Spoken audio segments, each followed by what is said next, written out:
ഹല്ല guys, അങ്ങനെ കാന്താര കണ്ട്. Kantara chapter 1. എനിക്ക് തോന്നുന്നു നമ്മൾ ആദ്യം കണ്ട കാന്താര എന്ന് പറയുന്നത് തേർഡ് പാർട്ടാണെന്ന് തോന്നുന്നു. ഇതിന് മുന്നേ അനൗൺസ് ചെയ്ത പോലെ എനിക്ക് എന്തോ ഒരു ഓർമ്മ ഉണ്ട്. അപ്പോൾ ഇപ്പോൾ ഇറങ്ങിയിരിക്കുന്നത് കാന്താര ചാപ്റ്റർ 1 ആണ്. അപ്പോൾ ഇനി സെക്കൻഡ് വരാനുണ്ട്. പിന്നെ നമ്മൾ ആദ്യം കണ്ട കാന്താര ആയിരിക്കാം ചാപ്റ്റർ 3. ഋഷഭ് ഷെട്ടി എഴുതി അഭിനയിച്ച പടം. ഡയറക്ടറും പുള്ളി തന്നെയാണ്, നായകനും പുള്ളി തന്നെയാണ്.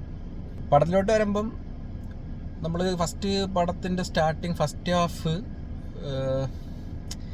എനിക്കൊരു ഓക്കെ ആയിട്ട് തോന്നിയില്ല. പക്ഷെ അതിൻ്റെ എടുത്തു പറഞ്ഞാൽ വിഷ്വൽ ക്വാളിറ്റി കാര്യങ്ങൾ, പടം മൊത്തത്തിൽ നടക്കുന്ന ഒരു പഴയൊരു കാലഘട്ടത്തിലാണ്. അപ്പം ഈ രാജാക്കന്മാരുടെ പരിപാടി, പിന്നെ കുറച്ച് ഉൾക്കാടിൻ്റെ പരിപാടി കാര്യങ്ങളൊക്കെ ഉണ്ട്. അപ്പോൾ ആ ഒരു പശ്ചാത്തലത്തിലാണ് പടം പോണത്. അപ്പോൾ അതുകൊണ്ട് തന്നെ അതിൻ്റെ വിഷ്വൽസ് ഭയങ്കര അടിപൊളിയായിരുന്നു. വിഷ്വൽ ക്വാളിറ്റി കാര്യങ്ങളെല്ലാം കിടിലൻ തന്നെയായിരുന്നു.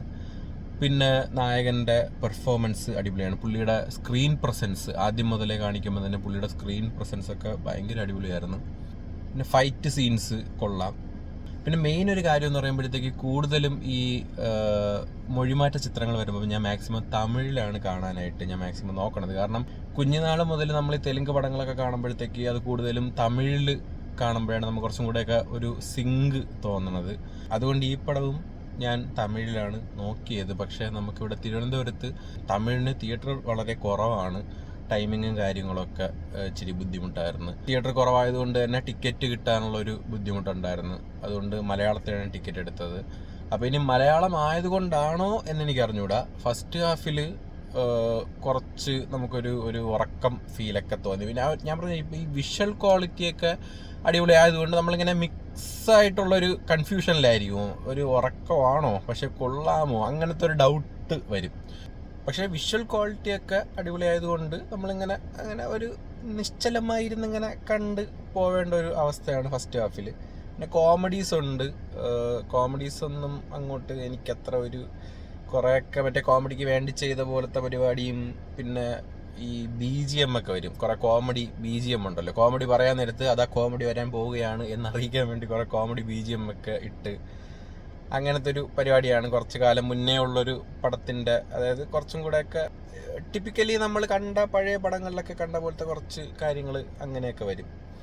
പിന്നെ ഫസ്റ്റ് ഹാഫ് എല്ലാവർക്കും അങ്ങനെ ആണോ എന്ന് എനിക്കറിഞ്ഞില്ല. അപ്പോൾ അതൊക്കെ ഇഷ്ടപ്പെടുന്ന ആൾക്കാരും കാണുമായിരിക്കാം, എൻഗേജിങ് ആയിട്ട് ഇരിക്കുന്ന ആൾക്കാർ കാണുമായിരിക്കാം. പക്ഷേ എനിക്ക് അങ്ങനെ തോന്നി. എനിക്കപ്പോഴും ഡൗട്ടുണ്ട്, ഞാനിനി മലയാളം കണ്ടത് കൊണ്ടാണോ തമിഴ് കണ്ടിരുന്നെങ്കിൽ കുറച്ചും കൂടെ കണക്റ്റ് ആവുമോ എന്ന് എനിക്ക് അറിഞ്ഞൂടാ.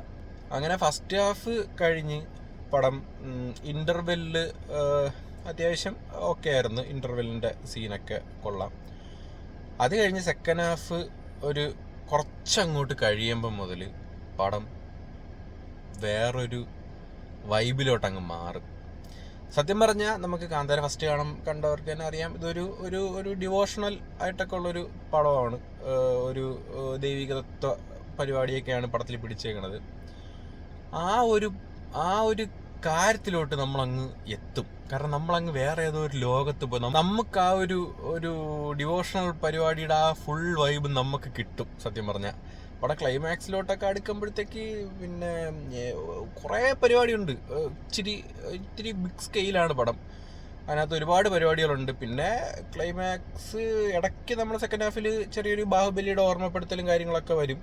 പിന്നെ ആ ഒരു കാലഘട്ടം, ആ ഒരു രാജാക്കന്മാരുടെ സെറ്റപ്പൊക്കെ അങ്ങനെ കാണിക്കാൻ പറ്റുള്ളൂ. അതിലുള്ളത് കാണിക്കാൻ പറ്റുള്ളൂ. അതിന് നമ്മൾ അങ്ങനെ പറഞ്ഞിട്ട് കാര്യമില്ല. പിന്നെ നമ്മുടെ രുക്മിണി ചേച്ചിയാണ് നടി. രുക്മിണി ചേച്ചി അടിപൊളിയായിരുന്നു. പെർഫോമൻസ് ഒക്കെ അടിപൊളിയായിരുന്നു. പുള്ളിക്കാരുടെ സ്ക്രീൻ പ്രസൻസും നല്ല ഭയങ്കരമായിട്ടുള്ള ആ ഒരു സൗന്ദര്യവും കാര്യങ്ങളൊക്കെ അടിപൊളിയായിട്ട് തന്നെ അത് വർക്കായിട്ടുണ്ട്.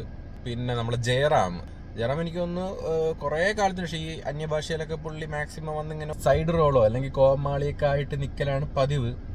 പക്ഷേ ഇതിൽ പുള്ളി അത്യാവശ്യം നല്ലൊരു ക്യാരക്ടർ തന്നെയാണ് ചെയ്തേക്കണത്. പെർഫോമൻസ് ഒക്കെ ഓക്കെ ആയിരുന്നു. എല്ലാവരും അടിപൊളി പെർഫോമൻസ് ആയിരുന്നു. പ്രത്യേകിച്ച് എടുത്ത് പറയേണ്ട ഋഷഭ് ഷെട്ടി. എൻ്റെ പൊന്നെ, അസാധ്യ പെർഫോമൻസ്. പുള്ളി അങ്ങ് വിളയാടിയിട്ടുണ്ട് പടത്തിൽ. അത് നമുക്കത് തിയേറ്റർ എക്സ്പീരിയൻസ് ചെയ്യേണ്ട കുറേ കാര്യങ്ങൾ പടത്തിലുണ്ട്.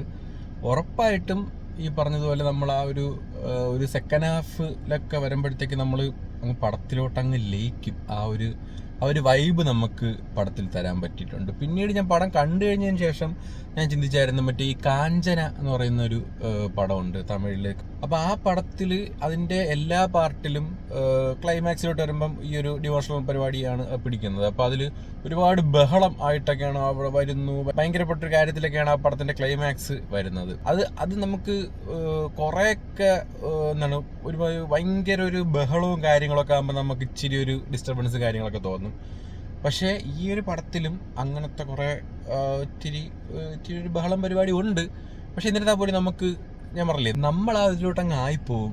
സത്യം പറഞ്ഞ പടം മസ്റ്റ് തിയേറ്റർ വാച്ച് പടമാണ്. നമ്മൾ എടുക്കുന്ന ടിക്കറ്റിന്റെ കാശിന് വർത്തായിട്ടുള്ളൊരു പടമാണ്. ഉറപ്പായിട്ട് എല്ലാവരും തിയേറ്ററിൽ പോയി കാണണം. ഞാൻ പറഞ്ഞ പോലെ ഫസ്റ്റ് ഹാഫ് ചിലപ്പോൾ ഓക്കെ, പടം എൻ്റർടൈൻമെന്റ് ഇഷ്ടപ്പെടുന്ന ആൾക്കാരും കാണും ഫസ്റ്റ് ഹാഫ്.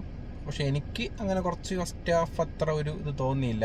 കുറേയൊക്കെ നമ്മൾ ഈ കോമഡികളൊന്നും ഒരു ആവശ്യമില്ലാത്ത പോലെയൊക്കെ തോന്നി. പിന്നെ സെക്കൻഡ് ഹാഫ് പടം ഒരു രക്ഷയില്ല, എക്സ്പെഷ്യലി ക്ലൈമാക്സ് കിടിലം. അപ്പോൾ എല്ലാവരും പടം തിയേറ്ററിൽ പോയി കാണുക. വേറൊരു റിവ്യൂ ആയിട്ട് ഞാൻ വീണ്ടും വരാം. Okay, by.